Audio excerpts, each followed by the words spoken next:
This video is brought to you by G2A.com, check out the link in the description for more details.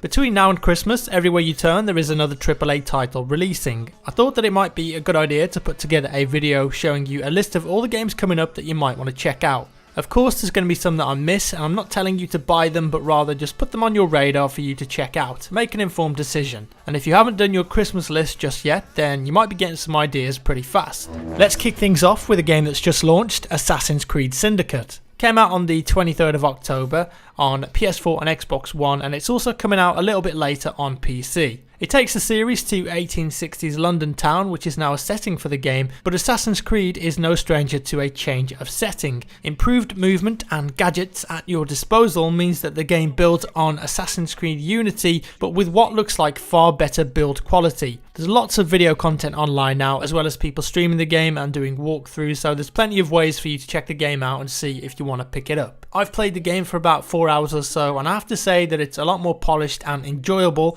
than Assassin's Creed Unity was. Also, the characters are way more interesting, funny, and of course the setting of London is great. Next we have a massive game launch, Halo 5 Guardians. It releases next Tuesday, 27th of October. Master Chief is back 3 years after his last outing, and this release is a big launch for a lot of Halo fans, myself included. After playing Destiny a lot recently and then actually playing Halo 5, the difference for me personally is amazing. Smooth 60 FPS gameplay at 1080p just makes the game so much more enjoyable. I've already posted part 1 of my walkthrough of Halo 5 on the channel, and I've been playing some multiplayer, and I have to say I'm thoroughly enjoying it, especially the Warzone game mode. Next we've got 2 quickfire releases that couldn't be more different from each other. The new Need for Speed launches on November the 3rd in the US and November the 5th in the UK on PS4, Xbox One, with the PC version again being delayed until next year. And then Black Ops 3 launches on November the 6th, the day after. Need for Speed hopes to take the series back to the older days of maximum car modification, running on the Frostbite engine, and the game itself looks amazing. The lighting and textures, as you would expect, are top quality. Ghost Games have brought back a ton of car modifications, and from what I've seen and played at events, it's shaping up really nicely. If you're bored of simulation racing games like Gran Turismo and Forza, then this is an arcade title that you should definitely check out.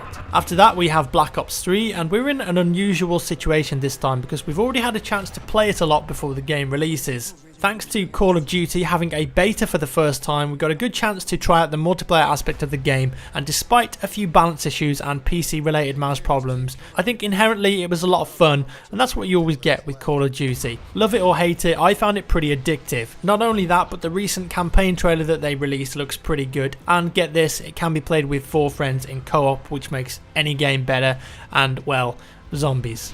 So that's 4 massive games in the space of just over 2 weeks. Have you got enough to play yet? Is your wallet crying? Want some more? Okay, well then how about Fallout 4? Is that enough to get your teeth stuck into? Fallout 4 is going to be massive, and it releases a mere 4 days after Black Ops 3 on November the 10th, giving you plenty of time to reach at least Prestige 1. Fallout 4 needs no introduction, but we'll give it one anyway. It's been around 7 years since the last Fallout game.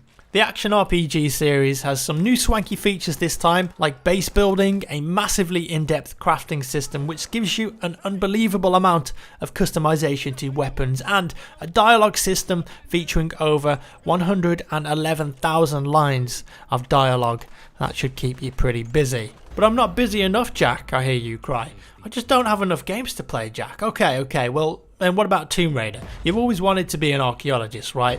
Well, the latest Tomb Raider releases on the same day as Fallout 4 if you're in the US, or 3 days later on the 13th of November if you're in the UK. It's only on Xbox One though for now, thanks to an exclusivity deal, but Crystal Dynamics' latest entry in the Tomb Raider franchise looks really good so far, combining great visuals with the classic Tomb Raider platforming and puzzle solving. And if we take into account how well received the last game was, and I really enjoyed it, it was like a nice mix of old and new, bit of Uncharted in there, then we can probably expect another great game. And well, Lara Croft is practically gaming royalty now, so it's a must, right? We've been through 6 games so far, and we're only now just reaching Star Wars Battlefront. I hope your credit card isn't maxed out yet, because this one is a stonker. Star Wars is a film franchise that a lot of people grew up with, myself included, And with the new movie coming in December, the hype around the series is astronomical, so having a game release where you can live out your childhood Star Wars memories sounds like a dream come true. Battlefront releases on the 17th of November, of course 2 days later if you're in the UK, and thankfully everyone who wanted to try the game has probably already had a great opportunity to do so with the open beta, so you'll probably have a good idea if it's the kind of game that you're going to pick up. The visuals and the sound design are incredible, and whilst the gameplay itself is very casual and accessible, I still think there is a skill gap there and lots of content for you to get stuck into. I for one will be playing a lot of Battlefront when it releases. Last on the list is Rainbow Six Siege, a real change of pace from Battlefront and a very different type of game from any of the others that we've looked at so far. It releases on the 1st of December, having been delayed slightly. You'll have seen some footage of the game on my channel, and I've streamed some as well when the game was in closed beta. I've had a pretty good chance to play a lot of Rainbow Six, and it's improved loads since the alpha stages. I do think there's still some tweaks needed, but when you're playing with friends it really is a lot of fun, and another game that I'll no doubt be playing loads when it releases. So there you have it, 8 games that are releasing between now and Christmas that you might be interested in. How many of those are you going to pick up, and do you think I missed any out? Let me know your thoughts down in the comments below. As always guys, thank you very much for watching, it's been a pleasure. Give me a thumbs up if you enjoyed the video, and I'll see you in the next one.